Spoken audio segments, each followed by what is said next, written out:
श्री शिवाय नमस्तुभ्यम। हरे कृष्ण। आप सभी का दिन शुभ हो। प्रिय श्रोताओं, सावन मास की ये भक्ति से ओतप्रोत कथा श्रृंखला आज 19वें दिन में प्रवेश कर चुकी है। आज है मंगलवार, जो पवन पुत्र हनुमान, माता पार्वती और शक्ति के विग्रह स्वरूपों को समर्पित है। आज हम वंदन करते हैं भगवान शिव के काल भैरव अवतार को, जो समय के नियंता, अधर्म के संहारक और भक्तों के परम रक्षक हैं। तो आइए हम सब मिलकर प्रार्थना करें। हे काल भैरव, हमें जीवन के संघर्षों में विजय, कर्तव्य में स्थिरता और धर्म के मार्ग पर अडिग रहने का साहस दें। हे माँ पार्वती, हमारे जीवन में श्रद्धा, ममता और शक्ति का संचार करें, जिससे हम संतुलित और समर्पित बने रहें। हे बजरंगबली, हमारे भीतर भक्ति, वीरता और निस्वार्थ सेवा की लौ जलाएं। यदि कथा, व्रत या भावनाओं में कोई त्रुटि रह जाए तो हे प्रभु उसे क्षमा करें और अपनी कृपा से हमें संतुलित मार्ग पर रखें। आइए अब आज की कथा से पहले जान लेते हैं आज के पंचांग के बारे में। आज दिनांक है 29 जुलाई और दिन है मंगलवार। आज सावन मास के शुक्ल पक्ष की पंचमी तिथि है। पंचमी तिथि पूरा दिन रहने के बाद मध्य रात्रि 12:46 पर समाप्त होगी। आज ब्रह्म मुहूर्त का समय रहेगा सुबह 4:24 से 5:12 तक। सूर्योदय का समय सुबह 6 बजे और सूर्यास्त होगा शाम 7:06 पर। इसके अलावा आज राहु काल दोपहर 3 बजे से 4:30 बजे तक रहेगा। बहुत ही शुभ योग आज के दिन बन रहे हैं, जिसमें आज शिव और सिद्धि योग बन रहे हैं। सर्वार्थ सिद्धि योग निर्माण हो रहा है। इन योगों में आप कोई भी शुभ काम कर सकते हैं। अब आज के अध्याय से पहले सुनते हैं बजरंगबली हनुमान जी की कथा। एक बार व्यास जी ने कहा कि एक बार नैमिषारण्य तीर्थ में 88,000 मुनि एकत्रित होकर पुराणों के ज्ञाता श्री सूत जी महाराज से पूछने लगे, हे महामुने, आपने हमें अनेक पुराणों की कथाएं सुनाई हैं। आप कृपा करके हमें ऐसा व्रत और कथा बताइए जिसके करने से संतान की प्राप्ति हो और मनुष्यों को रोग, शोक, अग्नि, सर्व दुख आदि का भय दूर हो, क्योंकि कलयुग में तो सभी जीवों की आयु बहुत कम है। फिर इस पर उन्हें रोग, चिंता, कष्ट लगे रहते हैं, तो ऐसे में वह अपना ध्यान श्री हरि के चरणों में भला कैसे लगा सकेंगे। तब श्री सूत जी बोले, हे मुनियों, आपने लोक कल्याण के लिए बहुत ही उत्तम बात पूछी है। एक बार धर्मराज युधिष्ठिर ने भगवान श्री कृष्ण से लोक कल्याण के लिए यही प्रश्न किया था। भगवान श्री कृष्ण और युधिष्ठिर के बीच जो वार्तालाप हुआ था, जो संवाद हुआ था, वो तुम्हारे सामने कहता हूँ, ध्यान देकर सुनो। एक समय पांडवों की सभा में श्री कृष्ण जी बैठे हुए थे। तब युधिष्ठिर महाराज ने भगवान श्री कृष्ण से प्रश्न किया, हे गोविंद, हे माधव, आपने मुझे अनेकों कथाएं सुनाई हैं। आज आप कृपा करके ऐसा व्रत या कथा सुनाइए जिसके करने से मनुष्य को रोग, चिंता का भय दूर हो और उसे पुत्र की प्राप्ति हो। हे प्रभु, बिना पुत्र के जीवन व्यर्थ है। पुत्र के बिना मनुष्य नरकगामी होता है। पुत्र के बिना मनुष्य पितृ ऋण से छुटकारा नहीं पा सकता और न ही उसका पुन्नग नामक नरक से उद्धार हो सकता है। इसलिए पुत्रदायक व्रत बतलाइए। तब भगवान श्री कृष्ण इस प्रकार बोले, हे राजन, मैं एक प्राचीन इतिहास सुनाता हूँ, आप उसे ध्यानपूर्वक सुनो। कुंडलपुर नामक एक नगर था। उसमें नंदा नामक एक ब्राह्मण रहा करता था। भगवान की कृपा से उसके पास सब कुछ था, फिर भी वह बहुत दुखी था। इसका कारण यह था कि ब्राह्मण की पत्नी सुनंदा की कोई संतान नहीं थी। सुनंदा पतिव्रता थी, भक्तिपूर्वक श्री हनुमान जी की आराधना किया करती थी। मंगलवार के दिन व्रत करके अंत में भोजन बनाकर हनुमान जी को भोग लगाने के बाद स्वयं भोजन करती थी। एक बार मंगलवार के दिन वह ब्राह्मणी घर के काम की अधिकता के कारण हनुमान जी को भोग न लगा सकी, तो उसे इस बात पर बहुत दुख हुआ। उसने कुछ भी नहीं खाया और मन में प्रतिज्ञा की कि अब तो अगले मंगलवार को ही हनुमान जी को भोग लगाकर मैं अन्न जल ग्रहण करूंगी। ब्राह्मणी सुनंदा प्रतिदिन भोजन बनाती, श्रद्धापूर्वक पति को खिलाती, किंतु खुद भोजन नहीं करती और मन ही मन श्री हनुमान जी की आराधना किया करती थी। इसी प्रकार 6 दिन गुजर गए और ब्राह्मणी सुनंदा अपने निश्चय के अनुसार भूखी प्यासी निराहार रही। अगले मंगलवार को ब्राह्मणी सुनंदा प्रातःकाल ही मूर्छित होकर गिर पड़ी। ब्राह्मणी सुनंदा की इस असीम भक्ति के प्रभाव से बजरंगबली हनुमान जी बहुत प्रसन्न हुए और प्रकट होकर बोले, सुनंदा, मैं तेरी भक्ति से बहुत प्रसन्न हूँ, तू उठ और कोई वर मांग।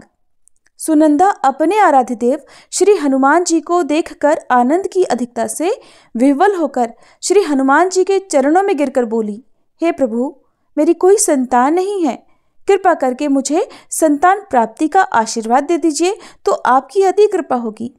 तब बजरंगबली जी बोले, तेरी इच्छा अवश्य पूर्ण होगी, तुझे एक कन्या पैदा होगी, उसके अष्टांग प्रतिदिन सोना दिया करेंगे। ऐसा कहकर बजरंगबली हनुमान जी अंतर्ध्यान हो गए। अब तो सुनंदा बहुत प्रसन्न हुई और सभी समाचार अपने पति से कह सुनाया। ब्राह्मण देव कन्या का वरदान सुनकर कुछ दुखी हुए, किंतु सोना मिलने की बात सुनी तो बहुत प्रसन्न हो गए। सोचा कि ऐसी कन्या के साथ तो मेरी निर्धनता भी दूर हो जाएगी। अब बजरंगबली जी की कृपा से वह ब्राह्मणी जल्दी ही गर्भवती हुई और 10वें महीने में उसे बहुत ही सुंदर पुत्री प्राप्त हुई। वह पुत्री अपने पिता के घर में ठीक उसी तरह से बढ़ने लगी जिस प्रकार शुक्ल पक्ष का चंद्रमा बढ़ता है। 10वें दिन ब्राह्मण ने उस बालिका का नामकरण संस्कार कराया। उसके कुल पुरोहित ने उस बालिका का नाम रत्नावली रखा, क्योंकि यह कन्या सोना प्रदान किया करती थी। इस कन्या ने पूर्व जन्म में बड़े ही विधान से मंगलदेव का व्रत किया था। रत्नावली का अष्टांग बहुत सा सोना देता था। उस सोने से नंदा ब्राह्मण बहुत जल्दी धनवान हो गया। अब उनके पास बहुत सारा धन था, जिस कारण वह ब्राह्मणी भी अभिमान करने लगी। समय बीतता रहा। अब रत्नावली 10 वर्ष की हो चुकी थी। एक दिन जब नंदा ब्राह्मण बहुत प्रसन्न था, तब सुनंदा ने अपने पति से कहा कि मेरी पुत्री रत्नावली विवाह के योग्य हो गई है, अतः आप कोई सुंदर और योग्य वर देखकर इसका विवाह करा दीजिए। ये सुनकर ब्राह्मण बोला, अभी तो रत्नावली बहुत छोटी है। तब ब्राह्मणी बोली, शास्त्रों की आज्ञा है कि कन्या 8 वर्ष में गौरी, 9 वर्ष में राहिणी, 10वें वर्ष में कन्या, इसके बाद रजस्वला हो जाती है। गौरी के दान से पाताल लोक की प्राप्ति होती है, राहिणी के दान से वैकुंठ लोक की प्राप्ति होती है, कन्या के दान से इंद्रलोक में सुखों की प्राप्ति होती है। अगर हे पतिदेव रजस्वला का दान किया जाता है तो घोर नरक की प्राप्ति होती है। इस पर वह ब्राह्मण बोला कि अभी तो रत्नावली मात्र 10 ही वर्ष की है और मैंने तो 16-16 साल की कन्याओं के विवाह कराए हैं, अभी जल्दी क्या है। तब ब्राह्मणी सुनंदा कहने लगी, लगता है आपको बहुत अधिक लोभ हो गया है। शास्त्रों में कहा गया है कि माता पिता और बड़ा भाई रजस्वला कन्या को देखते हैं तो वह अवश्य ही नरकगामी होते हैं। तब ब्राह्मण बोला, अच्छी बात है, कल मैं अवश्य ही योग्य वर की तलाश में अपना दूत भेजूंगा। दूसरे दिन ब्राह्मण ने अपने दूत को बुलाया और आज्ञा दी कि जैसी सुंदर मेरी कन्या है वैसा ही सुंदर वर उसके लिए तलाश करो। अब वह दूत अपने स्वामी की आज्ञा पाकर निकल पड़ा। पंपई नगर में उसने एक सुंदर लड़के को देखा। ये बालक एक ब्राह्मण परिवार का बहुत गुणवान पुत्र था। इसका नाम था सोमेश्वर। दूत ने इस सुंदर और गुणवान ब्राह्मण पुत्र के बारे में अपने स्वामी को पूरा परिचय दिया। ब्राह्मण नंदा को भी सोमेश्वर अच्छा लगा और फिर शुभ मुहूर्त में विधि पूर्वक कन्यादान करके ब्राह्मण ब्राह्मणी संतुष्ट हुए। परंतु ब्राह्मण के मन में तो लोभ समाया हुआ था। उसने कन्यादान तो कर दिया था, लेकिन वह बहुत ज्यादा बेचैन था। उसने सोचा कि रत्नावली तो अब चली जाएगी और मुझे इससे जो सोना मिलता था वो अब नहीं मिलेगा। मेरे पास जो धन था कुछ तो इसके विवाह में खर्च हो गया और जो बचा हुआ है वो भी कुछ दिनों के बाद समाप्त हो जाएगा। मैंने तो इसका विवाह करके बहुत बड़ी भूल कर दी है। अब कोई ऐसा उपाय हो कि रत्नावली मेरे घर में ही बनी रहे, अपनी ससुराल ना जाए। लोभ रूपी राक्षस ब्राह्मण के मस्तिष्क पर छाता जा रहा था। रात भर वह अपने बिस्तर पर बेचैनी से करवटें बदलते बदलते बेचैन रहा और उसने एक बहुत ही क्रूर निर्णय लिया। उसने विचार किया कि जब रत्नावली को लेकर उसका पति सोमेश्वर अपने घर जाएगा तो वह रास्ते में छुपकर सोमेश्वर का वध कर डालेगा और अपनी लड़की को अपने घर ले आएगा, जिससे नियमित रूप से उसे सोना भी मिलता रहेगा और समाज का कोई भी मनुष्य उसे दोष भी नहीं दे सकेगा।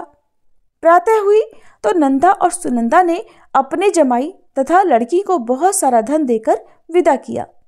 सोमेश्वर अपनी पत्नी रत्नावली को लेकर ससुराल से अपने घर की तरफ चल दिया।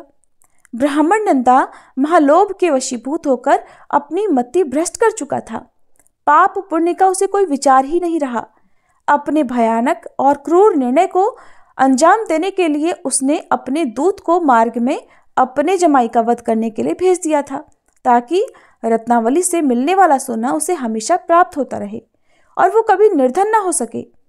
ब्राह्मण के दूत ने अपने स्वामी की आज्ञा का पालन करते हुए उसके जमाई सोमेश्वर का मार्ग में ही वध कर दिया। समाचार मिलने पर ब्राह्मण नंदा मार्ग में पहुंचा और रोती हुई अपनी पुत्री रत्नावली से बोला, हे पुत्री, मार्ग में लुटेरों ने तेरे पति का वध कर दिया है। भगवान की इच्छा के आगे किसी का कोई वश नहीं चलता। अब तू घर चल, वहां पर ही रहकर शेष जीवन बिताना। जो भाग्य में लिखा है वही होगा। अपने पति की अकाल मृत्यु से रत्नावली बहुत दुखी हुई। करुण क्रंदन और रोते हुए वह अपने पिता से कहने लगी कि हे पिताजी, इस संसार में जिस स्त्री का पति नहीं है उसका तो जीना व्यर्थ है। मैं अपने पति के साथ ही अपने शरीर को जला दूंगी और सती होकर अपने इस जन्म को, माता पिता के नाम को और सास ससुर के यश को सार्थक करूंगी। ब्राह्मण नंदा अपनी पुत्री रत्नावली के वचनों को सुनकर बहुत दुखी हुआ। सोचने लगा, मैंने तो व्यर्थ ही जमाई वध का पाप अपने सिर ले लिया। रत्नावली तो उसके पीछे अपने प्राण तक देने को तैयार है। मेरा तो दोनों तरफ से मरण हो गया। धन तो अब मिलेगा नहीं, जमाई वध के पाप के फलस्वरूप अब यम यातना भी भुगतनी पड़ेगी। यह सोचकर वह बहुत खिन्न हो गया। सोमेश्वर की चिता बनाई गई। रत्नावली सती होने की इच्छा से अपने पति का सिर अपनी गोद में रखकर चिता में बैठ गई।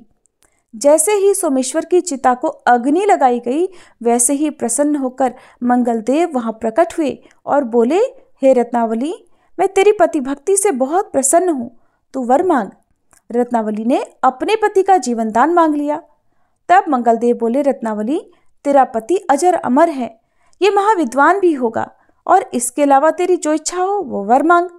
तब रत्नावली बोली, हे ग्रहों के स्वामी, यदि आप मुझ पर प्रसन्न हैं तो मुझे ये वरदान दीजिए कि जो भी मनुष्य मंगलवार के दिन प्रातःकाल लाल पुष्प, लाल चंदन से पूजा करके आपका स्मरण करे, उसे कोई रोग व्याधि न हो, स्वजनों का कभी वियोग न हो, सर्प, अग्नि और शत्रुओं का कोई भय न रहे, और जो स्त्री मंगलवार का ये व्रत करे वो कभी विधवा न हो। तब मंगलदेव तथास्तु कहकर वहीं अंतर्ध्यान हो गए। सोमेश्वर मंगलदेव की कृपा से जीवित हो उठा। अब रत्नावली अपने पति को पुनः प्राप्त कर बहुत प्रसन्न हुई और मंगलदेव का व्रत वह प्रत्येक मंगलवार को करके व्रतराज और मंगलदेव की कृपा से इस लोक में सुख ऐश्वर्य को भोगते हुए अंत में अपने पिता के साथ स्वर्गलोक को गई। इस प्रकार मंगलवार व्रत की पावन कथा समाप्त होती है। जो भक्त मन से इस कथा को सुनते और व्रत का पालन करते हैं, उन पर भगवान श्री राम और बजरंगबली हनुमान जी की विशेष कृपा होती है। उनके जीवन से सभी दुख, बाधाएं और डर दूर हो जाते हैं। सभी प्रेम से बोलिए बजरंगबली हनुमान की जय। अब सुनिए सावन मास महात्म्य की आज की कथा। भगवान शिव देवी पार्वती से कह रहे हैं, हे पार्वती, अब श्राद्ध के विषय में मैं कुछ जरूरी बातें बताऊंगा, ध्यानपूर्वक सुनो। पार्वती, सवेरे 3 मुहूर्त तक प्रातःकाल, फिर 3 मुहूर्त संगव काल, फिर 3 मुहूर्त मध्याह्न काल और उसके बाद 3 मुहूर्त अपराह्न काल होता है। इसके बाद 3 मुहूर्त तक सायंकाल होता है। उसमें श्राद्ध नहीं करना चाहिए। कुश के अग्रभाग को दैव और मूल सहित अग्रभाग को पैतृक कहा गया है। उसमें अवलंबित कुशों को कुतुक माना गया है। श्राद्ध काल में शरीर, द्रव्य, स्त्री, भूमि, मन, मंत्र तथा ब्राह्मण, इन 7 वस्तुओं की शुद्धि पर विशेष ध्यान देना चाहिए। श्राद्ध में 3 वस्तुएं पवित्र मानी गई हैं, दौहित्र, कुतपकाल और तिल। 3 बातें प्रशंसा के योग्य कही गई हैं, शुद्धि, अक्रोध और उतावलेपन का अभाव। 7 प्रकार का धन शुद्ध माना गया है, श्रुत, शौर्य, तप, कन्या, शिष्य आदि, कुल परंपरा तथा न्याय वृत्ति से जो भी प्राप्त हुआ हो। इनकी प्राप्ति के उपाय भी 7 प्रकार के हैं। पहला कृषि, दूसरा वाणिज्य से प्राप्त धन कुत्सित है, तीसरा शिल्पानुवृत्ति से मिले हुए धन को शुक्ल अर्थात उत्तम कहा गया है, चौथा किए हुए उपकार के बदले में प्राप्त किया हुआ धन शबल अर्थात मध्यम श्रेणी का बताया गया है, पांचवा सूद, छठा साहस और सातवां छल कपट से कमाए हुए धन को कृष्ण अर्थात अधम कहते हैं। अन्यायोपार्जित धन से जो श्राद्ध किया जाता है उससे चांडाल आदि योनियों में पड़े हुए लोगों की ही तृप्ति होती है। मनुष्य धरती पर जो अन्न बिखेरते हैं उससे पिशाच योनि में पड़े हुए पितरों की तृप्ति होती है। स्नान के वस्त्र से धरती पर जो जल गिरता है उससे नीच योनियों में पड़े हुए पूर्वजों की तृप्ति होती है। धरती पर जो सुगंधित जल की बूंदें पड़ती हैं उससे देव योनि में आए हुए पितरों की तृप्ति होती है। पिंड उठाने पर जो अन्न के दाने पृथ्वी पर गिरते हैं उनसे सम्मार्जन का जल पीने वाले विकिर नाम के पितर तृप्ति लाभ करते हैं। श्राद्ध भोजन करके ब्राह्मण लोग जो आचमन और कुल्ला करते हैं उससे पशु योनि के पितर तृप्त हो जाते हैं। श्राद्ध में जो उत्तम माने गए हैं ऐसे ब्राह्मणों का भी वर्णन करता हूँ, देवी ध्यान पूर्वक सुनो। विशिष्ट, क्षोत्री, योगी, वेदवेत्ता, नचिकेत संज्ञक, त्रिविध अग्नियों का सेवन करने वाला अथवा अयंग वाव यह पवते इत्यादि 3 अनुवाकों का अध्ययन और अनुष्ठान करने वाला, मधुवाता, त्रतायते इत्यादि 3 ऋचाओं का जप करने वाला, ब्रह्मेतु, माम इत्यादि 3 अनुवाकों का अध्ययन और तत्संबंधी व्रत करने वाला, पुत्री का पुत्र, जामाता और भांजा, पंचाग्नि कर्म में तत्पर, तपोनिष्ठ, मामा, पिता माता का भक्त, शिष्य, संबंधी, बंधु बांधव, वेदार्थ का ज्ञाता और वक्ता ब्रह्मचारी, सहस्त्रों का दान करने वाला तथा 100 वर्ष की आयु वाला पुरुष, ऐसे ब्राह्मण पंक्ति पावन जानने चाहिए। अपना भांजा या फिर भाई बंधु मूर्ख भी हो तो भी श्राद्ध में उनका त्याग कभी ना करें, उनको भी आमंत्रित करें। देव कर्म में ब्राह्मण की परीक्षा ना करें किंतु श्राद्ध कर्म में यत्नपूर्वक ब्राह्मण की परीक्षा करें। जो चोर, पतित, नपुंसक और नास्तिक वृत्ति के ब्राह्मण हैं उन्हें मनु जी ने यज्ञ और श्राद्ध में सम्मिलित करने का निषेध किया है। जो जटाधारी, वेदाध्ययन रहित, दुर्बल, धूर्त तथा शूद्रों के पुरोहित हों उनका श्राद्ध कर्म में कभी पूजन ना करें। वैद्य, वेतन लेकर देव पूजा करने वाले, मांस विक्रेता तथा व्यापार से अपनी जीविका चलाने वाले ब्राह्मण भी यज्ञ और श्राद्ध में त्याज्य हैं, अर्थात उन्हें भी श्राद्ध के लिए आमंत्रित ना करें।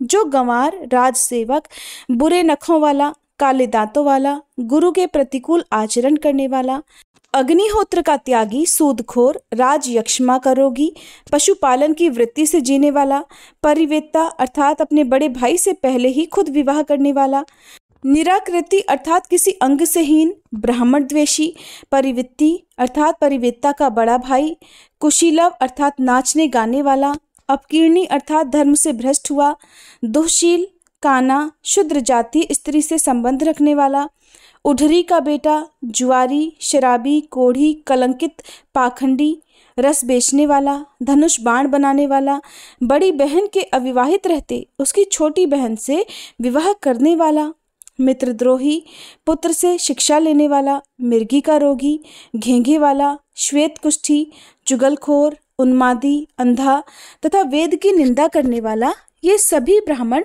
श्राद्धों में त्याग देने योग्य हैं।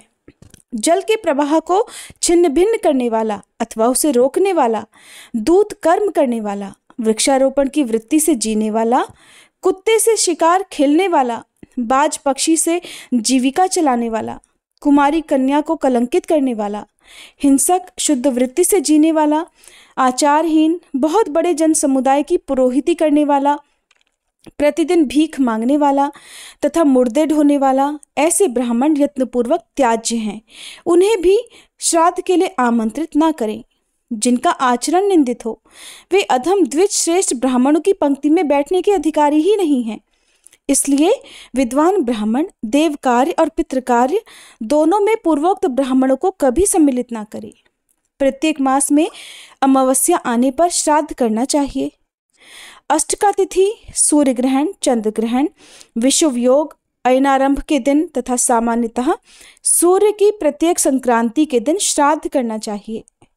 कृष्ण पक्ष में आद्रा, मघा, रोहिणी आदि नक्षत्रों में श्राद्ध के योग्य द्रव्य और ब्राह्मणों का संयोग प्राप्त होने पर तथा गज छाया, व्यतिपात, भद्रा और वैधृति योग में भी श्राद्ध करना चाहिए।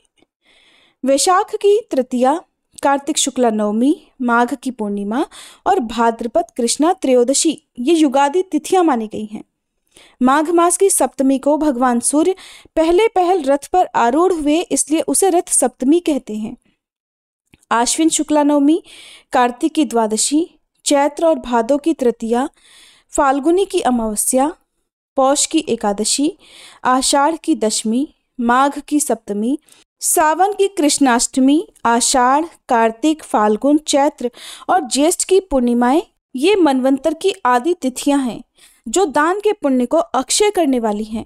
मनवंतर आदि तिथि में 12 प्रकार के श्राद्ध करने चाहिए।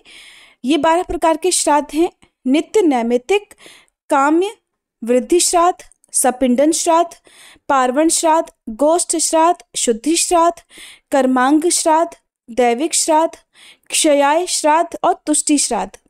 और इन सब में भी सांवत्सरिक अर्थात क्षयाय श्राद्ध श्रेष्ठ माना गया है। प्रतिदिन किए जाने वाले श्राद्ध को नित्य श्राद्ध कहते हैं। उसमें विश्वदेव की पूजा नहीं की जाती। अगर अन्न से श्राद्ध करने की शक्ति ना हो तो केवल जल से भी नित्य श्राद्ध किया जाता है। एकोदिष्ट श्राद्ध का नाम नैमित्तिक श्राद्ध है। अभीष्ट वस्तु की सिद्धि के लिए कामना रखकर जो श्राद्ध किया जाता है उसे काम्य श्राद्ध कहते हैं। विवाह आदि उत्सवों के अवसर पर जो श्राद्ध करते हैं उसे वृद्धि श्राद्ध कहते हैं। ये समाना इत्यादि 2 मंत्रों के द्वारा किए जाने वाले श्राद्ध को सपिंडन कहते हैं। अमावस्या आदि पर्वों पर किए जाने वाले श्राद्ध को पार्वण कहते हैं। गौशाला में जो श्राद्ध किया जाता है वह गोष्ठ श्राद्ध होता है। पाप शुद्धि के लिए जो श्राद्ध करते हैं उसे शुद्धि श्राद्ध कहते हैं। गर्भाधान, सोमयाग, सीमंतोन्नयन तथा पुंसवन आदि में जो श्राद्ध किया जाता है वह कर्मांग श्राद्ध है। देवता के उद्देश्य से किए जाने वाले श्राद्ध को दैविक श्राद्ध कहते हैं। जो देशांतर में चला जाए उसकी तुष्टि के लिए घी से श्राद्ध करना चाहिए, इसे तुष्टि श्राद्ध कहते हैं। 12 महीने पर जो श्राद्ध किया जाता है जिसे आम भाषा में बरसी भी कहते हैं उसे क्षयः अथवा सांवत्सरिक श्राद्ध कहते हैं। जो वर्ष के अंत में क्षयः के दिन पिता और माता का आदरपूर्वक श्राद्ध नहीं करते उनकी की हुई पूजा को मैं नहीं ग्रहण करता। जो मनुष्य पिता की क्षयः तिथि को ठीक नहीं जानता हो उसे माघ अथवा मार्गशीर्ष की अमावस्या को सांवत्सरिक श्राद्ध करना चाहिए। अब भगवान शिव देवी पार्वती को श्राद्ध विधि के बारे में बता रहे हैं जिसका वर्णन आप सभी अगले अध्याय में सुनेंगे। अब सुनिए भगवान शिव की भक्ति से जुड़ी एक सच्ची कहानी। एक बार एक अद्भुत कवि संत थे जिनका जन्म कर्नाटक में हुआ था। उनका नाम था दासी मैया और वो इतने अच्छे बुनकर थे कि उन्होंने एक बार बहुत बारीक और बहुत सुंदर पगड़ी का कपड़ा बुनना शुरू कर दिया। कपड़ा बुनने में बहुत मेहनत लगती है। बुनते बुनते उनको भी पूरा 1 महीना लग गया। आखिरकार उन्होंने वह कपड़ा बुन ही लिया क्योंकि उनकी कमाई भी इसी से होती थी। फिर एक दिन वह उसे बेचने के लिए बाजार में ले गए। पगड़ी का वह कपड़ा इतना सुंदर था कि किसी ने भी उस कपड़े की कीमत नहीं पूछी। सभी को लगा कि ये तो बहुत महंगा होगा। फिर वह बिना बिके हुए कपड़े के साथ ही वापस आ रहे थे कि रास्ते में उन्हें एक बूढ़ा आदमी बैठा हुआ मिला। उसने दासी मैया की तरफ देखा और देखकर कहा कि बाबा मैं कांप रहा हूँ, क्या तुम्हारे पास जो कपड़ा है वो मुझे दे सकते हो?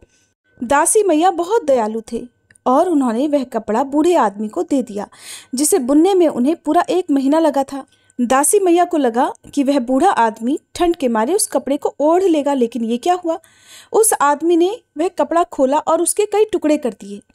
एक टुकड़ा अपने सिर पर बांध लिया, दूसरा अपनी छाती पर और 2 छोटे छोटे टुकड़े अपने पैरों और हाथों पर बांधकर वो बैठ गया। दासी मैया उसे बस देखते रहे। उन्हें हैरानी हुई कि उस आदमी ने ये कपड़ा फाड़ क्यों दिया। फिर अचानक से जब बूढ़े आदमी ने देखा कि दासी मैया उसे बहुत ध्यान से देख रहे हैं तो उसने ही पूछा, क्या कोई दिक्कत है? तो दासी मैया कहने लगे, नहीं, बस ये कपड़ा तो आपका ही है, अब आप चाहें जो इसका करें।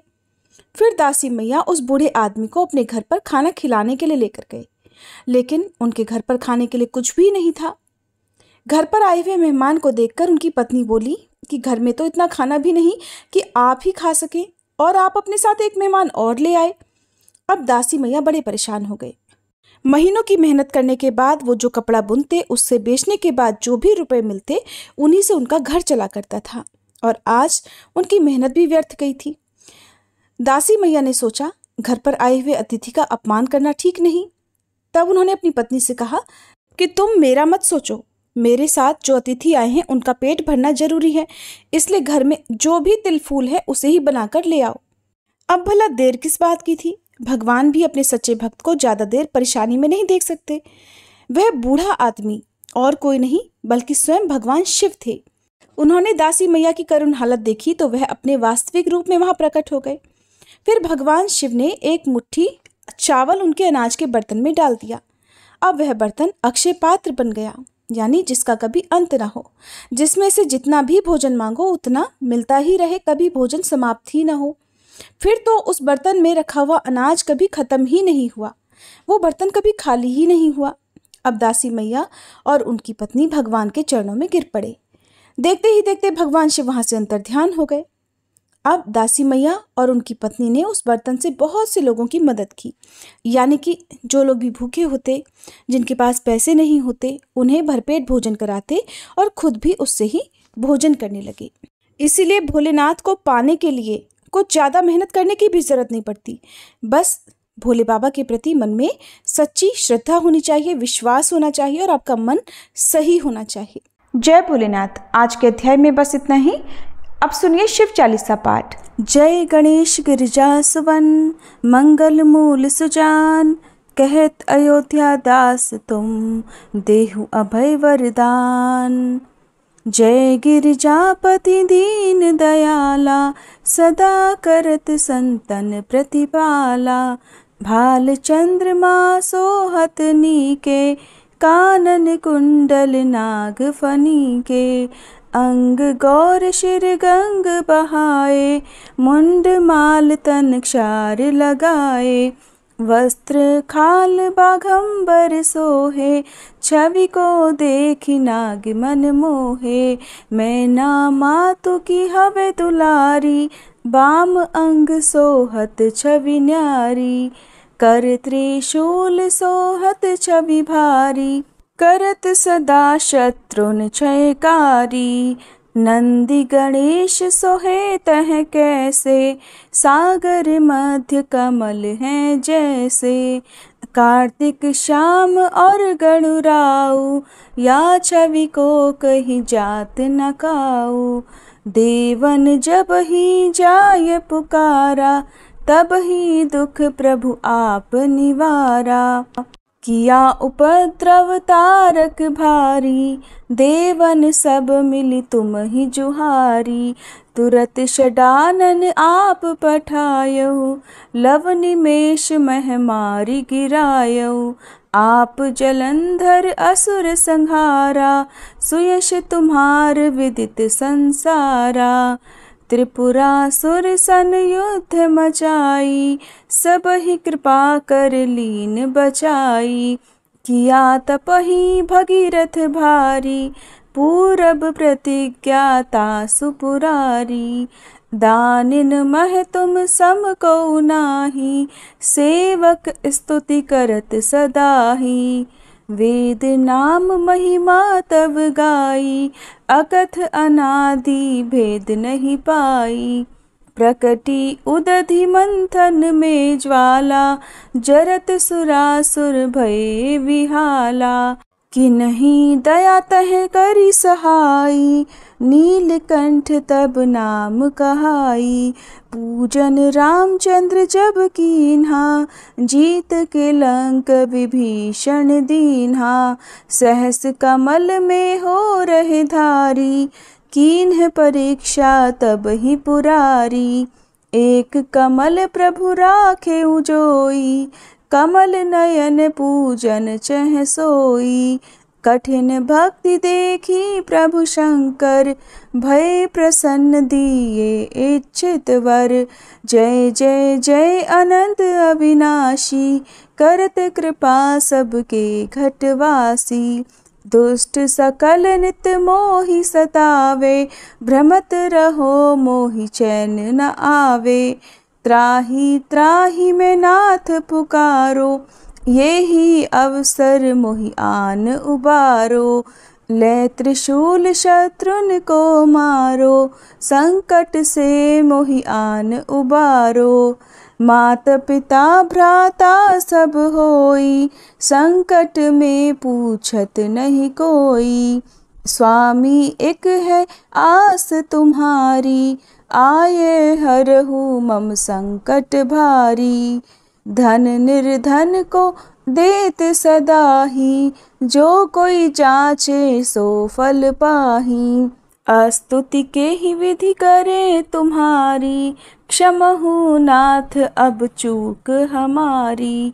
शंकर हो संकट के नाशन, मंगल कारण विघ्न विनाशन। योगी यति मुनि ध्यान लगावे, शारद नारद शीश नवावे। नमो नमो जय नमः शिवाय, सुर ब्रह्मादिक पार न पाए। जो यह पाठ करे मन लाई, तापर होत है शंभु सहाई। ऋनिया जो कोई हो अधिकारी, पाठ करे सो पावन हारी। पुत्रहीन कर इच्छा जोई, निश्चय शिव प्रसाद तेहि होई। पंडित त्रयोदशी को लावे, ध्यान पूर्वक होम करावे। त्रयोदशी व्रत करे हमेशा, ताके तन नहीं रहे कलेशा। धूप दीप नैवेद्य चढ़ावे, शंकर सम्मुख पाठ सुनावे। जन्म जन्म के पाप नसावे, अंत धाम शिवपुर में पावे। कहे अयोध्या दास आस तुम्हारी, जानी सकल दुख हरहु हमारी। नित नेम कर प्रातः ही, पाठ करो 40, तुम मेरी मनोकामना पूर्ण करो जगदीश। मगसर छठी है मंत्र ऋतु, संवत 64 जान। स्तुति 40 शिव ही, पूर्ण कीन कल्याण। जय शिव ओंकारा, स्वामी जय शिव ओंकारा। ब्रह्मा विष्णु सदा शिव, ब्रह्मा विष्णु सदा शिव, अर्धांगी धारा। ओम जय शिव ओंकारा। एकानन चतुरानन पंचानन राजे, स्वामी पंचानन राजे। हंसानन गरुड़ासन, हंसानन गरुड़ासन, वृषवाहन साजे। ओम जय शिव ओंकारा। 2 भुज 4 चतुर्भुज, 10 भुज अति सोहे, स्वामी 10 भुज अति सोहे। त्रिगुण रूप निरखता, त्रिगुण रूप निरखता, त्रिभुवन जन मोहे। ओम जय शिव ओंकारा।